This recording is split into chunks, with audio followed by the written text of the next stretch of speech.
Well, everything from walking to exercising to our normal everyday moves impacts the largest and one of the most active yet vulnerable joints on our body. We're talking about this guy right here, the all-important knee. Our guest this morning is an expert on knee mechanics. I want you to meet Dr. Vinod Dasa, Assistant Professor of Orthopedic Surgery in New Orleans, Louisiana. Welcome to the show, Doctor. Thank you. Good morning. Good to see you this morning. I have to tell you, almost everybody I know, my husband included, people of all ages have experienced some sort of issue with the knee. What gives? You know, one of the problems is as we get older and we become more active, we begin to develop arthritis of the knee.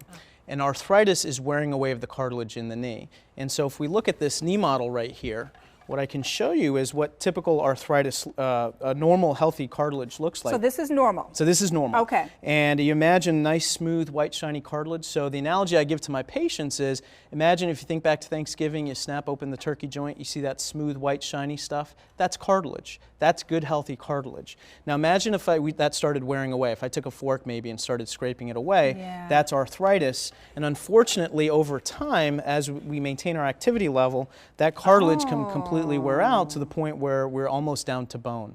And that's when things really start getting painful and getting swollen, and patients start having difficulty.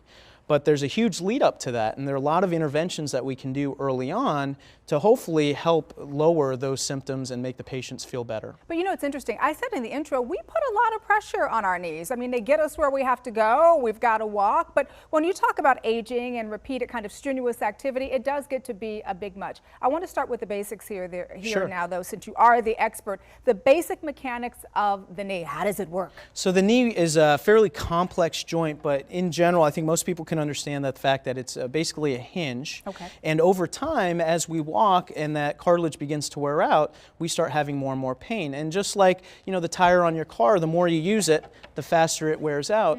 And so, you know, we have to take, if we want to maintain an active lifestyle, there are interventions that we can do to try to help patients. All right, so osteoarthritis, or OA, really is a growing concern. And I want to read these statistics to you very quickly, if I could. This is according to the Centers for Disease Control. 1 in 2 Americans may develop symptomatic knee OA in their lifetimes? Yeah, it's 1 in 2? It's a big problem. And actually what's even more of a sobering statistic are the number of knee replacements they're doing because of knee arthritis.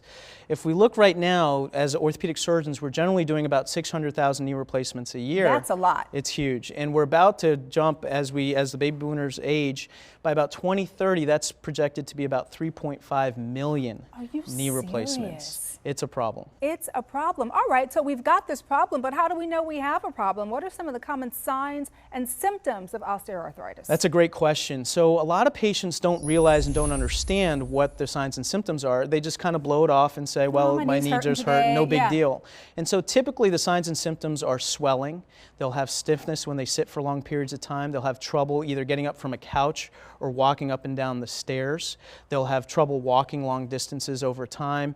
And oftentimes the knee pain is localized to the knee, but on occasion some patients will feel the pain shooting down their leg a little bit from the knee.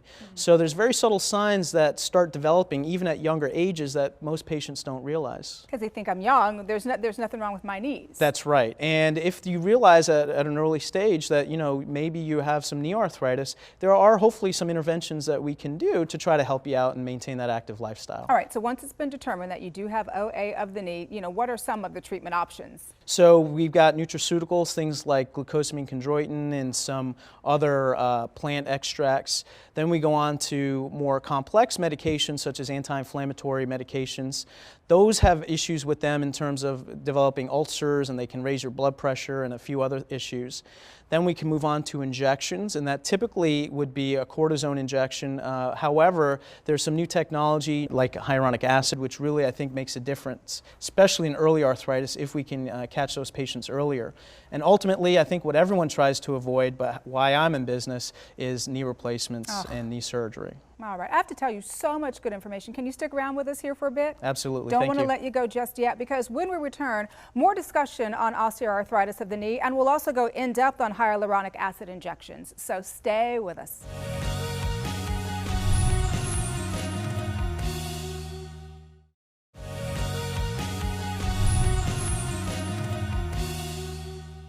Hello again, everybody. Now, before the break, we were discussing osteoarthritis of the knee with Assistant Professor of Orthopedic Surgery in New Orleans, Louisiana, Dr. Dasa. Welcome back. Thank you. All right, so earlier you were talking about hyaluronic acid, and I have to tell you, I've heard about hyaluronic acid in face creams and all that stuff, but we're talking about hyaluronic acid injections in the knee. What exactly is it, and tell me how it works? So hyaluronic acid's been around for a while, like you said, and we've used it in a lot of areas of the body, and what researchers discovered was that normal knee fluid is actually significantly made up of hyaluronic acid.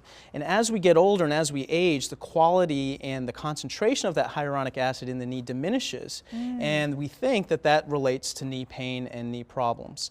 And so as arthritis progresses, that hyaluronic acid begins to degrade in quality. And so we've got an opportunity where we've got injectables, such as SUPARTZ, that we can inject into the knee to try to help replenish that normal hyaluronic acid and try to help relieve the pain that patients have from knee arthritis. All right, so how many injections are we talking here, and how do you make that determination? So commonly we give injections either every week for 3 weeks or every week for 5 weeks, but ultimately I think it's a decision between the physician and the patient to decide what they think the most effective and optimal treatment is for that patient. And I know that you were telling me about a personal story. Was it a Marine who was having some issues with his knee? That's right. So recently, about a few weeks ago, I had a Marine that he's about 30, 35 years old. He was about to get deployed to the Middle East, and he was telling me, you know, Doc, I can only play volleyball for 4 hours a week. I used to play every day. And he said, you know, my knee is hurting me. And so, you know, we got x-rays and I examined him, and I think he just had some early arthritis, and that was why his knee was getting a little swollen and why it was a little painful, and I think really affecting his volleyball, which he so dearly enjoyed to play. And so we gave him the SUPARTZ injections once a week for 3 weeks, and he went back to playing volleyball 4 hours a day. And he came back and said this really changed the quality of his life. And I think in these younger patients, especially with early arthritis, these injections can make a very big difference in their quality of life. Well, it was important having you on the show because really insightful information. And thank you so much for stopping by. Thanks a lot. Pleasure to meet you. And to learn more about osteoarthritis of the knee and explore treatment options for yourself, visit the website www.mykneeandknee.com.